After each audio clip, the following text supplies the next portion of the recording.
Hello, my name is Alicia, and welcome to my Unnoticed Evil channel where I talk about the hidden evils in culture. And today I'm going to be talking about a trap that is easy for people to fall into, which is the belief that the opposing opinion is always wrong. Did you ever become so firmly opposed to an opposing political view, for example, that you started to believe that the opposing view just had to be silenced?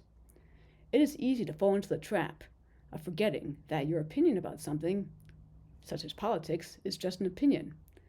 When we start believing that the opposing opinions should be silenced, we can start to walk down a path that leads to evil. When we act to silence the views of others and stifle the ability of others to express themselves, we may believe that we are doing good. What we're really doing is pushing our ideologies onto everyone else without realizing that our ideologies themselves have their pros and their cons. We can have an arrogance that tells us that we are right and they are wrong, and it's our job to stop others from spreading their nonsense. Now, of course, if you did not think that your opinion was the best one, it would not be your opinion. Now, when it comes to political opinions, it is common for people with certain political view to think that their view is the one that is more informed, more rational, more based on the real world. Conversely, people like to believe that the opposing political view is less informed, or more based on emotion rather than logic. They may also believe that the other political view, that while their political view is rooted in the real world, the opposing view is more rooted in theory or maybe even fantasy.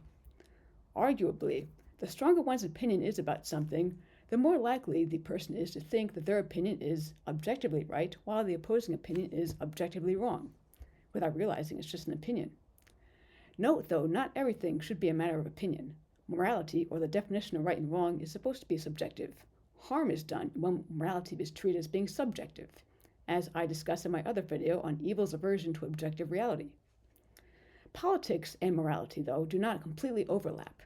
Some policies can be objectively wrong, like, for example, the attempt by the Nazis to annihilate the entire Jewish population during World War II. But when we consider whether or not there should be a soda pop tax, morality just does not apply anymore. It's just a matter of political opinion. The appropriate way of dealing with opposing views about anything really is constructive communication, where each side explains why it thinks the way that it does. However, even when you have this discussion where you explain why you think the way that you do, the other person may still not agree with you. Now, people with evil in their hearts often do not want to acknowledge that other people have a right to disagree with them. When people disagree with them, they may attach offensive labels to the other person, like opinionated, stubborn, or headstrong. In doing this, they are asserting that their views are superior. They are finding fault in others who disagree with them. They refuse to face the reality that maybe they failed to come up with a convincing argument. So listed here are some trendy insults. You've probably heard these insults quite often. There's fascist, conspiracy theorist, anti-science, pseudoscience. There's homophobia, transphobia. You may have heard people being called brainwashed. There's Marxist, communist. Most, if not all, of these labels tend to be attached to people with opposing views. They tend to be labels that people use to describe somebody with whom they disagree. And note that these labels often are not accurately representative of the people that they're being attached to. Now let's start with fascism. Fascism here is defined as a populist political philosophy, movement, or regime that exalts a nation, and often a race, above the individual, that is associated with a centralized autocratic government headed by a dictatorial leader, and is characterized by severe economic and social regimentation and by forcible oppression of opposition. Also, fascism is a tendency toward or actual exercise of strong autocratic or dictatorial control. In other words, to be truly fascist, one needs to be supportive of an authoritarian government, generally headed by a dictatorial leader. Today, though, the fascist label is overused and starts to be more like a curse word, as you can see in this video here. Close to being a fascist. Let's go through this. How am I a fascist? Dude, like, Can you name one thing I believe that's fascist? you believe that, like, you on... Oh, shit. I'm such a bad fascist. I let the people who disagree in Just- open mic to talk to me for 2 hours uninterrupted. Okay. I'm an awful fascist. People may be called fascist just for being right-wing conservative and patriotic. In reality, right-wing conservatives are in favor of a smaller government and free trade, which does not sound so fascist to me. Now, another term you may have heard is conspiracy theorist or conspiracy theory. Conspiracy theory is defined as a theory that explains an event or set of circumstances as a result of a secret plot by unusually powerful conspirators. Note, though, that the conspiracy theorist label is very derogatory in connotation. In other words, by calling people conspiracy theorist, you're essentially equating the person with the people who think the moon landing was a hoax and the people who think that the COVID virus was just made up by the government so the government can control us. So it is indeed very derogatory, and conspiracy theories tend to come from imagination rather than evidence. And so by calling someone a conspiracy theorist, you are essentially making the judgmental assumption that the person's assertion is just not based on evidence. Now, when someone calls another person a conspiracy theorist, what they're often saying is, hey, if you try to acknowledge some corruption somewhere that happens to not be obvious to me, then I'm going to attach to you the derogatory label of conspiracy theorist. Now, the problem with this is that powerful entities like governments and big corporations do get corrupt, and this corruption never will let itself be obvious. The individual calling someone a conspiracy theorist may be too arrogant to admit that maybe the other person knows something that they don't know. Now, there is a logical fallacy, which I call the unseen evidence logical fallacy, which is characterized by the belief that if one has not seen the evidence, then there must not be any evidence. But in reality, if one has not seen any evidence, there still could be evidence. Just maybe one has just not seen it yet. Arrogant people, however, like to think that they know everything and are therefore prone to assuming that if there were any evidence, they certainly would have heard about it. Now, let us say that someone declares that the cancer industry is not really trying to cure cancer because there is just too much money in cancer continuing to exist. Some people may want to say, well, you're just a conspiracy theorist. But instead of calling the person a conspiracy theorist, just be civilized and say, I disagree. I think that the cancer industry is trying to cure cancer. See, there's no reason to be dramatic or undiplomatic. Now, another term you may have heard is anti-science. This is another common derogatory label. Sometimes, for example, when people express an opposition to a specific application of science, like the use of GMOs in food production, they are called anti-science. Now, in its true form, anti-science truly means to be against the scientific method as a way of understanding the world and solving problems. Now, a scientific method is based on systematic data collection and data analysis. So to be anti-science would mean that one would need to be against the use of any systematically collected data. In other words, very few people are truly anti-science. Now, would you say that someone is anti-science for being against the euthanasia that was done during World War II, where people were killed just because they were undesirables? People would generally say no. Why? Well, because they agree with them. If someone is against, an application of science like euthanasia, people are not generally going to be called anti-science, but they may be called anti-science if they're against the use of GMOs. Why is that? Because when people are against the use of GMOs in food production, not everybody agrees with them. And so, the anti-science label is used. If people are against euthanasia, which is another application of science, they're not going to be called anti-science because generally most people would agree with them. So in other words, the anti-science label tends to go to people with whom one disagrees. Now, sometimes people are in a disagreement with a specific branch of science, so much so that they like to call it pseudoscience. Now, pseudoscience refers to something that has an appearance of science, but does not follow the scientific method. In other words, it's not characterized by any systematic data collection or data analysis. An example is astrology. Now, creation science is often called pseudoscience, but as long as creation science collects some data and analyzes data, it is a true science. Even when there are major flaws in the way that the data are collected and or analyzed, it is still science, it would just be bad science. Now, you've probably heard the terms transphobia and homophobia. Phobia in its true form refers to a fear or an aversion of something that is irrational, like a fear of spiders. However, fear is not to be confused with disagreement. By labeling somebody as having a phobia, you are essentially accusing the person of being irrational. In reality, you just may not agree with the person's reasoning. In other words, transphobia and homophobia are not really phobias. They're just disagreement with a particular lifestyle.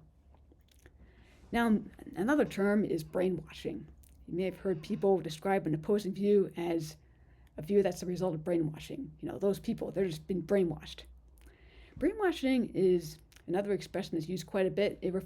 But brainwashing in its true form refers to an indoctrination of a group of people with a certain set of beliefs and values, and it tends to render people unable to understand any other views. People who have been truly brainwashed are not thinking for themselves.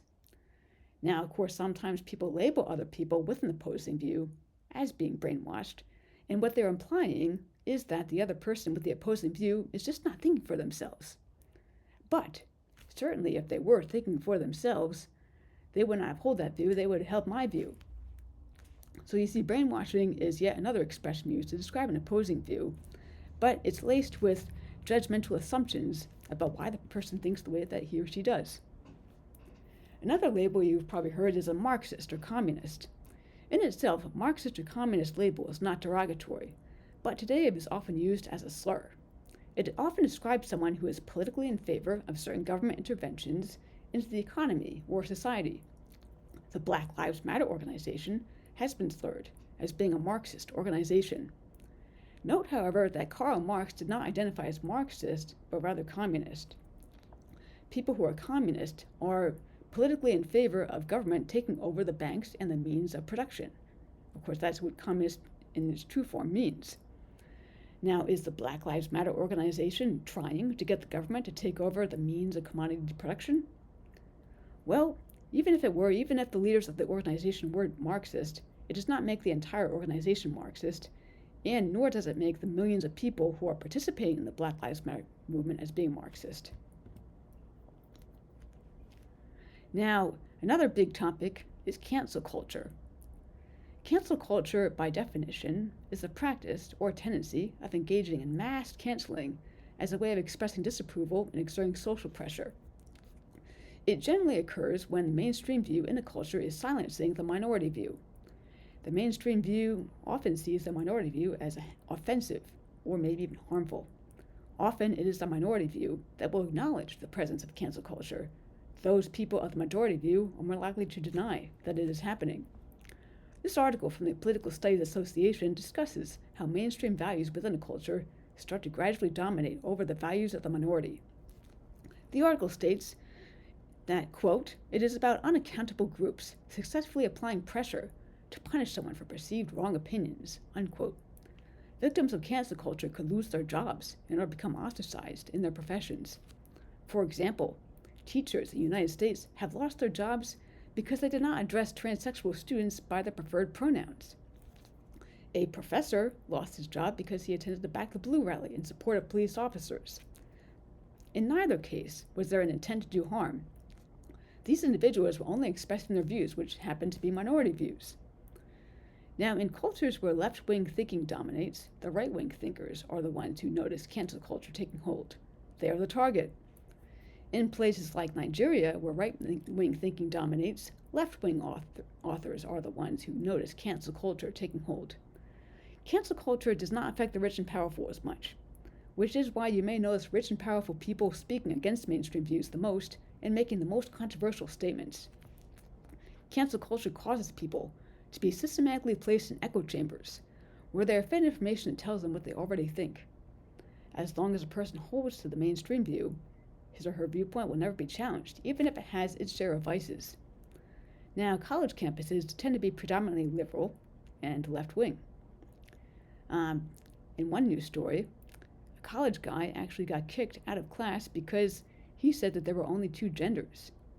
Also, professors have marked down students' grades because of their political views, as you can see in this clip here. How many of you kids here on campus, raise your hand, do you feel as if you're graded down if you come out as a Trump supporter or conservative? That is the cultural left that will use power to punish a student with their grades because they have different views.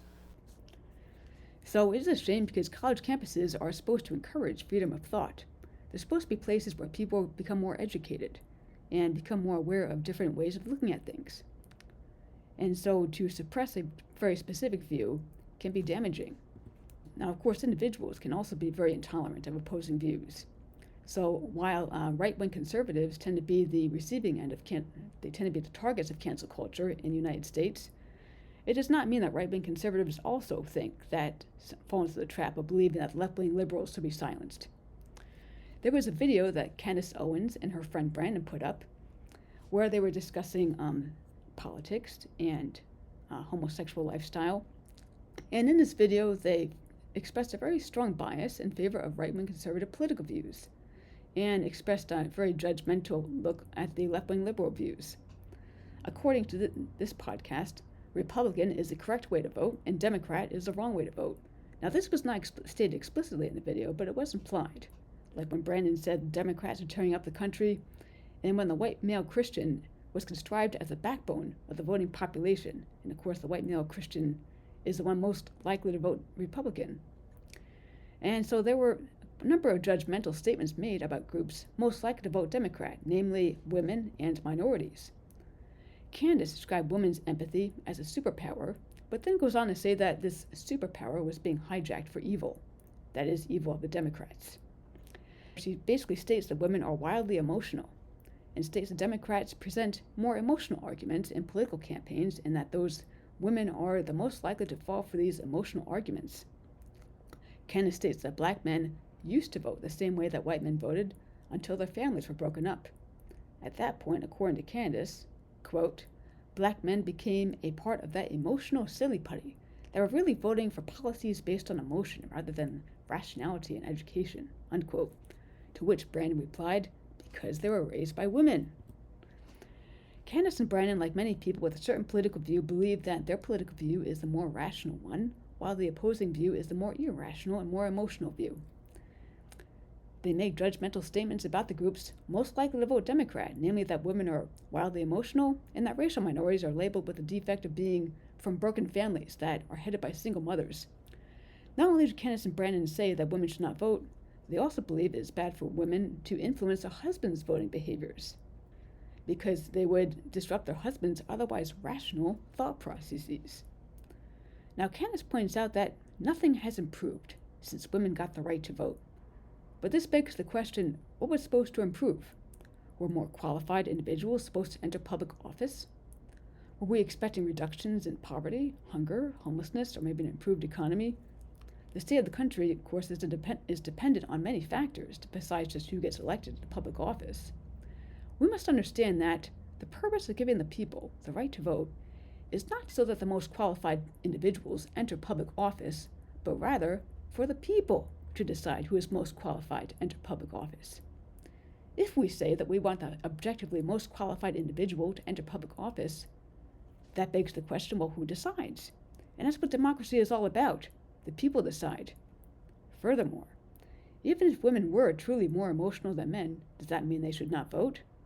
Well, some people are more emotional thinkers. Some people are more logical thinkers. This is simply a personality trait. To say that emotional thinkers should not vote is highly questionable from an ethical standpoint. And certainly, there are some men who are emotional thinkers, and there must be some woman somewhere who is a logical thinker. Maybe it's Candace. So if we decide that the world is better when emotional thinkers do not vote, then what about criminals or people with psychiatric disorders? See, if we follow the line of logic that disqualifies whole groups of people from voting, then popular sovereignty goes away. Furthermore, men cannot represent women's interests as well as women can. And some households have no male head, and these households are more likely to be poor. And poor households are most affected by politics. Politics can have an effect on whether a poor household has food to eat or has a roof over their head. Therefore, just allowing women to vote would mean that the most vulnerable households that are most affected by politics would not get any voter representation. So, you see, sometimes even when people are on a search for what is true or right, there will still be differences of opinion. And even well-intentioned people can come to believe that an opposing view is not only wrong but harmful. This mindset becomes evil when these originally well-intentioned people start to believe that the opposing view should be silenced. How many Republicans think the world would be better if Democrats were silenced? How many Democrats think the world would be better if Republicans were silenced? Perhaps the world is best off if both views are present.